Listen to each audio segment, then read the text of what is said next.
여러분 안녕하십니까? 시사도민고 김국 교수의 이슈 출발합니다. 3월 아름다운 계절입니다. 지금 방송을 찍고 있는 이 시간은 3월 26일입니다. 4.15 총선은 딱 20일 앞으로 다가왔습니다.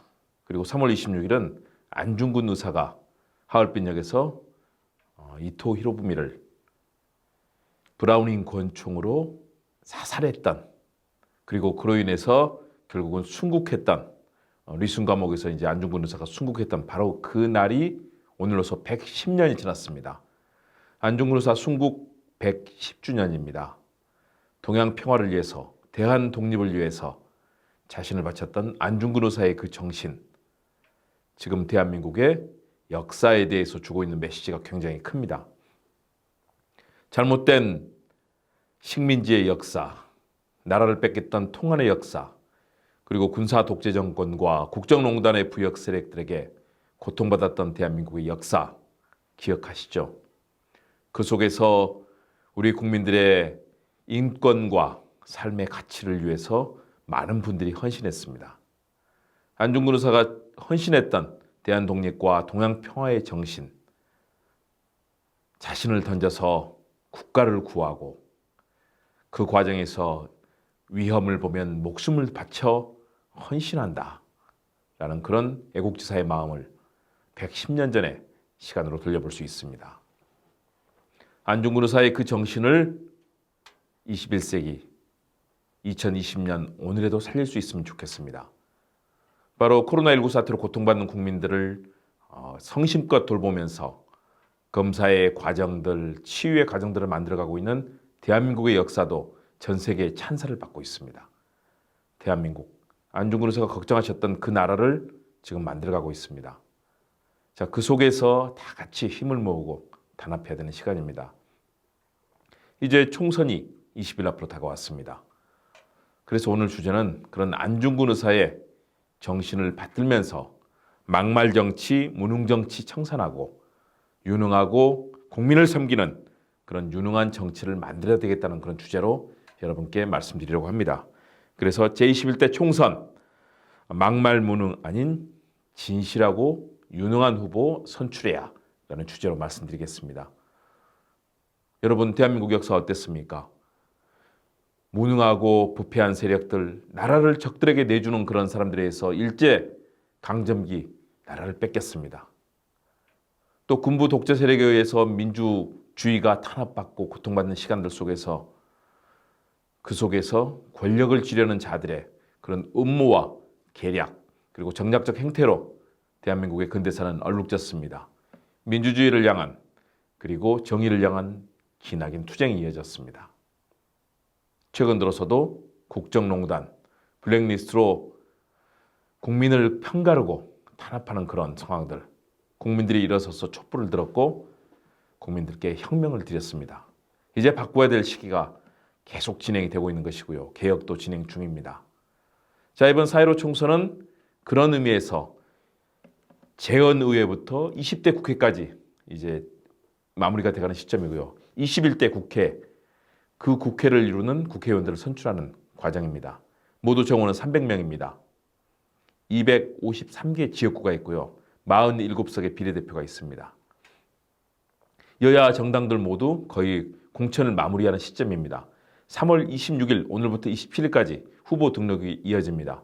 후보 등록을 한 뒤에 이제 4월 초가 되면 본격적인 선거운동을 할 수 있는 공식 선거운동 기간에 들어가게 됩니다. 여기서 우리가 봐야 될 것은 무엇일까요? 좋은 정치를 위해서 헌신하는 그런 유능한 후보들을 뽑아야 된다는 것이죠. 이번 총선의 공천 과정까지 쭉 지켜본다면 어떻습니까? 선거법을 만드는 과정, 그리고 후보를 선출하는 과정까지가 매우 험난했습니다. 그 과정에서 여야 정당들의 모습도 볼썽사나웠습니다. 1년 전 어땠습니까? 패스트트랙, 신속 처리 법안 절차에 따라서 선거제 개혁을 하려는 정치권의 모습이 국민들에게 비춰졌습니다. 선거제 개혁을 왜 해야 됐을까요? 그것은 거대 정당들이 득표는 20%, 30%를 하고 의석은 50%를 가져가는, 그러니까 국민들로부터 받은 표보다 훨씬 많은 그런 의석을 가져가고, 소수 정당들은 지지율이 낮다는 이유로 자신들이 받았던 지지만큼 의석을 갖지 못했습니다. 그래서 바꾸자는 것이 바로 준연동형 비례대표제 도입이 된 겁니다. 소수 정당들도 국민들께 받은 표만큼 국회에 들어와서 의석을 가지고 일할 수 있게 하자는 것이었고요. 거대 정당들은 자기들이 받은 표보다 훨씬 많은 의석을 점유하면서 한국 정치를 자신들의 틀로 가져가는 것을 막자는 것이 바로 선거제 개혁의 취지였습니다. 패스트트랙 과정을 통해서 험난하게 여야 간의 갈등도 벌어졌고 또 대결 국면도 펼쳐졌습니다. 그중에 당시의 자유한국당, 지금의 미래통합당이죠. 자유한국당 의원들이 불법으로 폭력을 사용하고 국회의장을 감금하고 의원들을 회의를 못하게 가로막고 집기를 파괴하는 그런 폭력적 행동도 있었습니다. 참으로 안타까운 일이었습니다. 그러나 결국은 선거법은 통과가 됐습니다. 그런데 그 이후에 또 일이 터졌습니다.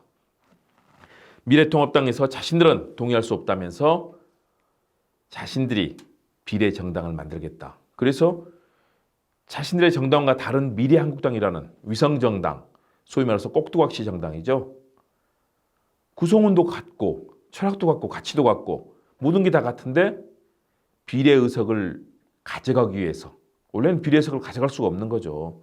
왜냐? 이미 지역구 의석으로 본인들의 의석은 충분히 받은 지지율만큼 의석을 가져갔기 때문입니다.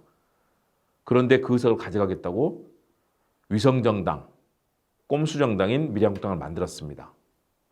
정말 잘못된 행태죠. 그렇게 되니까 어떻게 됐습니까? 여당인 더불어민주당도 그냥 있을 수 없다. 우리는 비례연합정당에 참여하겠다라고 해서 또 더불어시민당이 만들어졌습니다. 그러니까 지역에서는 이미 지지율만큼의 의석을 확보했기 때문에 더 이상 비례정당의 의석을 가져갈 수 없다는 점들을 본인들이 알고 있기 때문에 이 거대 정당들이 결국은 소수 정당들에게 가져가야 될 몫을 꼼수로 비례정당을 만들어서 가져가게 된 셈입니다. 여당, 야당 모두 책임이 있습니다. 끝까지 선거제 협의를 거부하고 장외로 나가고 불법 폭력을 사용하고 거기다가 꼼수, 꼭두각시 정당을 만든 미래통합당, 야당의 모습도 국민들께 회초리를 맞아야 됩니다. 여당도 마찬가지입니다. 집권 여당은 무한 책임을 가지고 있습니다. 그런 야당의 행태를 제대로 제어하지 못하고 결국은 본인들도 선거연합정당 틀 속에 들어가서 결국은 여당, 야당 모두 같은 꼴이 됐습니다. 이런 정치적 책임을 여당도 져야 됩니다. 여당도 국민들의 회초리를 맞아야죠. 가장 중요한 것은 선거관리위원회입니다. 중앙선거관리위원회는 미래한국당의 정당 등록을 받아서는 안 됐습니다. 왜? 꼭두각시 정당이고 위성정당이고 정당의 민주적인 절차 과정이 다 생략이 된 채 만들어진 그런 정당이기 때문에 받아줘서는 안 됐고 엄중하게 선관위가 처리했어야 하는데 이 정당을 허용해 줬습니다. 그러다 보니까 다시 여당도 이런 선거연합정당에 합류하게 되고 결국은 당초의 선거법의 취지를 제대로 다루지 못한 상황이 됐습니다. 꼼수가 난무하고 또 국민들이 원하는 그런 제대로 된 정치개혁도 당분간 어려워졌습니다. 21대 국회가 구성이 되면 그때 다시 선거법을 개정해서 이런 꼼수 비례정당이 만들어질 수 없도록 선거법을 개정하고 연동형 비례대표제 그 의미를 제대로 살릴 수 있도록 선거법 개정에 나서야 될 것입니다. 문제는 이제 20일 남은 선거입니다. 이제 하루하루 지나면 빠르게 선거 국면으로 진입할 것입니다. 그러나 이미 역대 상상할 수 없었던 깜깜이 선거로 지금 진행이 되고 있습니다. 선거를 20일 앞두고 어떤 후보가 등장하는지도 모르고 있고요. 각 당에서는 정책도 제대로 내놓지 않고 있습니다. 여당인 더불어민주당에서는 177개의 정책을 내놓고 15개의 큰 과제들을 제시하고 여러 가지 정책에 대해서 내놓고는 있습니다. 미래통합당도 없는 것은 아닙니다. 그렇지만 국민들께 충분하게 우리 정당이 왜 국민의 지지를 받아야 되는지를 설득할 수 있는 그런 좋은 정책과 구체적인 프로그램들을 내놓고 있지 못한 것은 사실입니다. 그런 측면에서 지금 여야 정치권이 보이고 있는 모습은 국민들께는 정말로 민망하고 화가 나고 불만스럽고 안타까울 수밖에 없는 상황입니다. 이번 선거 과정 어땠습니까? 공천은 사실상 거의 마무리가 됐습니다. 아직도 그런데 공천이 안 된 곳이 있습니다. 하루 전에 이렇게 선거 등록 후보들이 등록하기 전날까지 미래통합당의 경우는 5군데 공천이 뒤집혔습니다. 그중에 2군데는 또 경선을 해야 되기 때문에 아직도 후보가 확정이 되지 않았습니다. 거기다가 인천 연수울의 민경욱 후보와 민현주 후보 같은 경우는 하루에 몇 번씩 엎치락 뒤치락 하면서 공천에 과연 기준이 있는 것인지, 공천의 민주성이 담보된 것인지, 공천은 민주적인 과정을 거쳤는지 검증할 수 없는 상황이 되어버렸습니다. 그동안 정치를 하면서 무수한 막말과 여러 가지 거친 행동으로 국민들에게 비판을 받았던 민경욱 의원, 그리고 새보수당으로 나갔다가 다시 복귀하면서 이번에 단수 공천을 받았던 민현주 의원, 2사람의 이런 갈등 속에서 결국은 정당의 공천은 아주 웃음꼴이 되어버렸습니다. 경선을 거친 곳에 또 단수 공천도 이루어졌습니다. 도대체 무슨 이런 공천이 있습니까?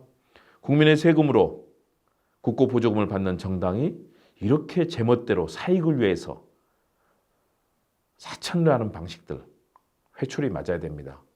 더구나 황교안 대표의 선거 이후에, 총선 이후에 당 장악력을 높이기 위해서 친황파 후보들을 계속해서 영입하고 이들에게 공천을 주겠다는 황교안 대표의 이 오만함도 질타받아야 됩니다.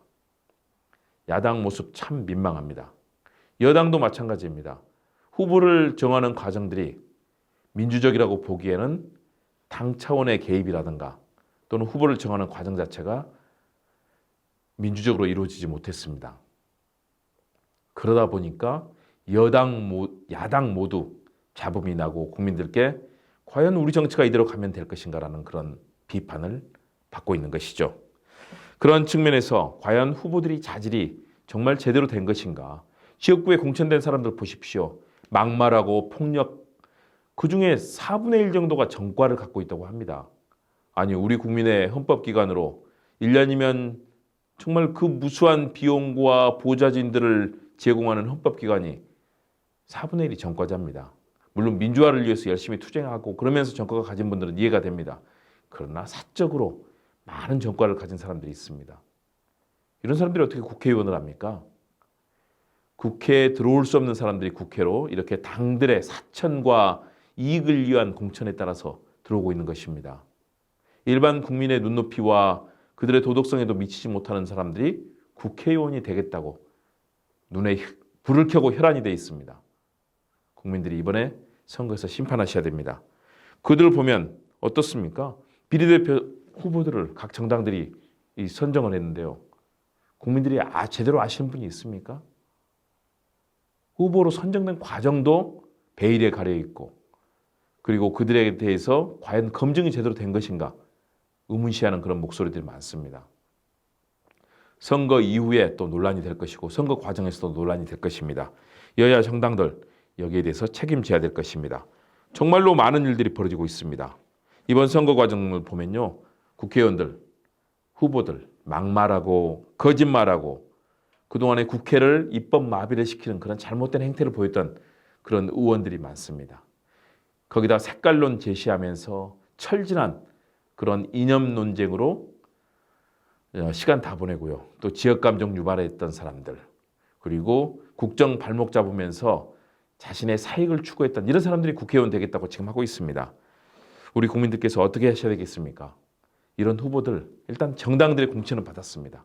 국민들께서 투표하실 때 냉정하게 심판하고 막말하고 거짓말하고 납득할 수 없는 전과 있고 또 국민들께 제대로 된 후보 자격이 있는지 없는지 이거 검증하셔서 여러분들께서 투표를 해주셔야 되겠습니다. 비례정당 만드는 과정들 잘못된 것 다 여러분들께서 표로 심판해 주셔야 됩니다. 그래서 선거 공보가 집에 배달되면요, 여러분들 선거 공보에 나온 후보자들 몇몇 과연 돈은 재산 축적은 제대로 정당하게 이루어진 것인지, 도덕성은 제대로 된 것인지, 정과의 성격은 어떤 것인지, 정과가 있는지, 그리고 그동안 했던 의정활동의 성과는 어떤 것인지, 국회에서 본회의라든가 상임위에 제대로 출석했는지, 그리고 법안을 본인이 얼마나 발의하고 얼마나 통과시켰는지, 그리고 국민들께, 유권자들께 제대로 봉사했는지 꼼꼼하게 따지셔야 됩니다. 그래서 나쁜 후보들 다 퇴출시키고요. 정말로 검증되고 유능하고 똑똑한 후보들을 국회에 보내주셔야, 그래야 21대 국회가 제대로 법을 만들고 국민을 위한 정치를 할 것입니다. 국민 여러분, 불과 20일 남았습니다. 냉정하게 심판하고 끝까지 그 과정을 지켜봐 주시기 바랍니다. 선거 진행하는 과정들 정말 눈꼴이 사나울 정도입니다. 일반인들의 도덕성에도 미치지 못하고 평균적인 정치를 바라보는 인식과 21세기 제4차 산업혁명 시대를 바라보는 국민들의 이 고통은 아랑곳 없는 그런 정치 퇴출시켜야 됩니다. 코로나19로 고통받는 국민들께 제때 지원하고 제때 시스템 만들고 제때 법안 만들어서 그 고통 해소시켜 드려야 되는 거죠. N번방 사건 지금 전국을 놀라게 하고 있습니다. 분노케 하고 있습니다. 그렇다면 제대로 제도와 법을 만들어서 이런 일이 사라지도록 해야 되는 것이 우리 국민의 할 일 아니겠습니까? 또 정치권의 할 일입니다. 그런 의미에서 국민 여러분들께서 이번에 잘못된 후보들 따끔하게 회초리 들어주시고 퇴출시켜 주시기 바랍니다. 좋은 후보들, 실력 있고 유능하고 똑똑하고 법안 만들 정도로 경험과 경륜이 있고 지혜와 또 협상의 미덕을 발휘할 수 있는 그런 후보들을 선정해 주시기 바랍니다. 그래서 오늘의 사자성어는 사필 규정으로 정했습니다. 모든 일은 반드시 올바른 길로 간다는 것이죠. 한동안 거짓말하고 막말하고 국민들을 우롱하고 속였던 그런 가짜 정치인들, 말로는 준법이라고 얘기해놓고 불법과 편법, 탈법, 무법을 보여줬던 그런 사람들 국회에서 퇴출시켜내야 됩니다. 신성한 국회에서 법을 만들어야 되는데 매일매일 장외 집회만 나서고 법을 만드는 과정 다 생략해버리고 삭발 단식하면서 국정에 발목 잡고 개혁 못하게 가로막았던 나쁜 정치인들 퇴출시켜야 되겠죠. 국민들 한때는 속였을지 모르지만 사필 규정입니다. 반드시 바른 길로 돌아갑니다. 그런 의미에서 여러분, 지록유마라는 것들 기억하시죠? 사슴을 가리켜서 말이라고 불렀던 그 잘못된 환관조고의 거짓말, 비열하고 황제를 속이고 황제를 괴롭혔던 그래서 국가가 패망의 길로 가지 않습니까? 그런 지록유마의 거짓말들이 지금도 너무나 많습니다.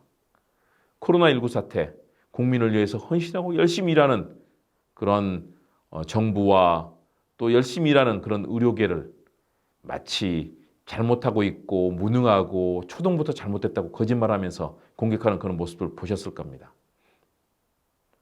지금 전 세계 찬사를 받고 있고 밤잠을 설치면서 국민을 위해서 봉사하는 문재인 대통령, 그리고 정세균 총리가 본부장으로 있으면서 전체 TF를 이끌고 있는 그런 우리 방역당국, 또 정은경 본부장을 비롯해서 정말로 헌신하는 그런 우리 공무원들과 의료인들, 그리고 이에 호응해서 내 건강 걱정 말고 내 마스크 어려운 사람에게 주라고 함께 건네주는 그런 국민들의 눈물겨운 모습이 있습니다.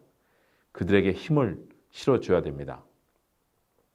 여기에 발목 잡고 거짓말하고 우롱하는 나쁜 정치인들 반드시 여러분들의 표로 심판해 주셔야 됩니다. 무조건 정부를 찬양하는 것은 또 안 되겠죠. 정부의 잘못도 비판하고 날카롭게 지적하는 그런 모습도 보여야 될 텐데요. 그런 의미에서 균형 감각을 가진 정치인들도 여러분들이 많이 응원하고 지원해 주시기 바랍니다. 그런 의미에서 오늘의 명언은 제가 몇 개를 골랐습니다. 먼저 제임스 레스턴이라고 하는 여러분 유명한 미국의 언론인입니다. 이분이 이런 얘기를 했습니다. 모든 정치는 다수의 무관심에 기초하고 있다. 여러분들이 정치에 대해서 정치가 잘못하더라도 애정을 가지고 비판하고 바른 사람을 선택해 줘야 됩니다. 정치, 이 사람 하는 거 보니까 싫고 저 사람 하는 거 싫다고 해서 내 권리를 포기하고 기고 나는 순간, 그리고 더 좋은 정치인을 뽑는 노력을 게을리하는 순간 나쁜 정치인들이 우리 사회를 좀먹게 들어가야 됩니다.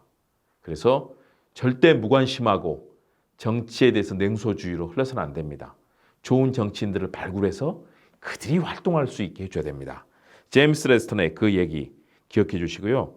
또 다르게는 신곡을 썼던 단테 얘기를 들려드리고 싶습니다. 지옥의 가장 뜨거운 자리는 정치적 격변기에 중립을 지킨 자들을 위해 예비되어 있다. 자꾸 중립만 얘기하고 중간의 지점만 얘기하는데요. 중간이 아니죠. 좋은 정치는 민주주의와 정의의 가치를 지키고 바르게 헌신하면서 뜨겁게 노력한 그런 사람들이 좋은 정치를 할 수 있는 것이죠. 중립만 얘기하거나 양쪽 양비론으로 기회를 보려고 하는 그런 기회주의자들에게는 지옥의 가장 뜨거운 곳이 준비되어 있다는 것이 단테의 얘기입니다. 그만큼 정치는 올바른 가치, 도덕성, 투명성 이런 것들을 중시한다는 얘기입니다. 또 다른 말씀을 드리면요. 미국의 애덤스 대통령, 미국의 두 번째 대통령, 워싱턴에 의해서 두 번째 대통령이었던 애덤스는 그런 얘기를 했습니다. 선거가 끝나면 노예제도가 시작된다. 뽑힌 자들은 민주주의를 잊어버리고 언제나 국민 위에 군림했다. 라고 애덤스 대통령이 얘기했습니다. 유권자 표, 선거 때만 표를 구걸합니다. 그러고 나서 당선되고 나면 국민을 마치 노예 취급하는 그런 선거제 역사가 지금까지 진행되어 있습니다. 그래서 투표를 할 때는 선거 때 말 잘하는 사람이 아니라 그 사람이 어떤 행동을 했었고 민주주의를 위해서 어떻게 헌신했고 정말로 바른 정치, 민주주의와 정의, 개혁을 위해서 헌신했는가를 보셔야 된다는 겁니다. 거짓말해놓고 기득권의 벽에 취해서 국민을 아주 하대시하고 노예처럼 취급하고 국민을 깔아보았던 그런 못된 정치인들 반드시 심판해 주셔야 됩니다. 미국의 루스벨트 대통령은 그런 얘기를 했습니다. 민주주의는 정지된 것이 아니라 영원히 계속되는 행진이다. 민주주의 우리가 지켜야 됩니다. 그냥 그대로 두면 민주주의는 기득권에 취한 사람들, 나쁜 사람들, 거짓말한 사람들, 권력만 잡고자 하는 그런 권력의 화신들, 권력에 광기 들린 사람들이 군림해서 국민을 탄압하게 됩니다. 여러분 보셨지 않습니까? 블랙리스트를 만들어서 국민을 편가르고 검찰, 경찰, 군을 동원해서 국민을 뒷조사하고 탄압했던 그런 나쁜 정치인들, 군사정치의 시절을 기억하실 겁니다. 우리가 바꿔줘야 됩니다. 그런 의미에서 좋은 정치인을 잘 뽑는 것은 우리의 의무입니다. 여러분 독일의 사회학자 막스 베버 기억하시죠? 막스 베버는 정치인의 자질로 세 가지를 얘기했습니다. 첫 번째는 열정입니다. 국민을 위해서 봉사하고 좋은 정치를 하겠다는 열정이 있어야 됩니다. 두 번째는 책임감입니다. 자기가 맡은 일을 끝까지 완수하고 좋은 법을 만드는 것, 해내는 것. 그런 책임감이 있어야 되죠. 세 번째는 바로 균형 감각입니다. 어떤 상황에서도 냉정하게 어떤 것이 옳은 것인지를 판단해내는 것. 열정, 책임감, 균형감. 이 세 가지가 막스 베베가 얘기했던 정치인의 좋은 자질입니다. 여러분들이 그런 점을 잘 기억하시면서 투표하시면 좋겠습니다. 우리의 민족 시인, 서정 시인, 윤동주 시인이 있습니다. 윤동주 시인이 썼던 눈 오는 지도라는 시를 여러분께 들려드리면서 오늘 여러분께 이 선거의 의미, 좋은 나라를 만들 수 있는 우리의 의미를 함께 나눠보고 싶습니다. 자, 눈 오는 지도 윤동주 시인의 시를 여러분께 들려드리겠습니다. 눈 오는 지도 윤동주. 순이가 떠난다는 아침에 말 못할 마음으로 한방눈이 내려 슬픈 것처럼 창밖에 아득히 깔린 지도 위에 덮인다. 방 안을 돌아다 보아야 아무도 없다. 벽과 천정이 하얗다. 방 안에까지 내리는 것일까? 정말 너는 잃어버린 역사처럼 훌훌히 가는 것이냐? 떠나기 전에 일러둘 말이 있던 것을 편지를 써서도 내가 가는 곳을 몰라 어느 거리, 어느 마을, 어느 지붕 밑 너는 내 마음 속에서만 남아있는 것이냐? 내 조그만 발자국을 눈이 자꾸 내려 덮여 따라갈 수도 없다. 눈이 녹으면 남은 발자국 자리마다 꽃이 피리니 꽃 사이로 발자국을 찾아놨으면 1년 12달 한양 내 마음에는 눈이 내리리라. 이렇게 눈 오는 날, 눈 오는 지도라는 시를 윤동주 시인은 썼습니다. 그러면서 눈 녹은 발자국 꽃이 피는 봄을 기다렸습니다. 윤동주 시인은 그렇게 독립을 고대하면서 우리말로 아름다운 시를 썼고요. 서시, 별 해는 밤, 자화상, 십자가, 정말 많은 아름다운 시와 인간의 본질에 대한 시를 썼습니다. 윤동주 시인은 그렇게 눈 오는 시절, 군사독재, 국정농단, 식민지, 그 고통의 시절을 이기고 대한 독립이 되어 민주주의와 정의가 넘치고 인간의 가치가 살아 숨쉬면서 인권이 고양되고 인간의 힘이 살아 넘치는 그런 시대를 꿈꿨습니다. 윤동주 시인의 시, 눈 오는 지도를 통해서 대한민국의 지도가 이제는 그런 과거의 갈라짐, 갈등, 대립, 국정농단, 군사독재가 사라지고 행복과 기쁨, 민주주의와 정의, 평화와 통일이 넘치는 그런 나라가 되기를 아마 윤동주 시인은 원했을 겁니다. 110년 전에 일제에 의해서 목숨을 잃었던 순국했던 안중근 의사도 어떤 마음이었을까요? 대한독립을 외쳤고 동양 평화를 외쳤습니다. 그 정신이 우리의 마음속에 살아있습니다. 2020년 이제는 대한민국도 그런 민주주의와 정의, 평화와 행복의 길로 가야 되지 않겠습니까? 코로나19 가장 지혜롭게 전 세계에서 가장 바르고 빠르고 정확하고 제대로 치유하고 있는 나라입니다. 그곳이 바로 대한민국입니다. 이제 힘을 모은다면 코로나19 우리 극복할 수 있을 겁니다. 그리고 정치의 격변도 우리가 극복하고 대한민국을 정말 좋은 나라로 만드는 것들 우리 어깨에 달려 있습니다. 4.15 총선, 제21대 총선에서 좋은 정치인들을 여러분께서 뽑아주십시오. 그리고 대한민국이 제 길로 갈 수 있도록 함께 힘을 모아주십시오. 김홍국 교수의 시사도밍고 이슈 시사도밍고 김홍국 교수의 이슈 바꿔불러봐도 좋습니다. 여러분 우리 사회 이슈 제대로 탐색하겠습니다. 행복한 봄날 맞으시고 4월 15일 꼭 투표하시고 좋은 후보 꼭 뽑아주셔서 함께 기쁨을 나누시기 바랍니다. 오늘 시간 마치고요. 다음 시간에 또 즐거운 모습으로 뵙겠습니다. 여러분 고맙습니다.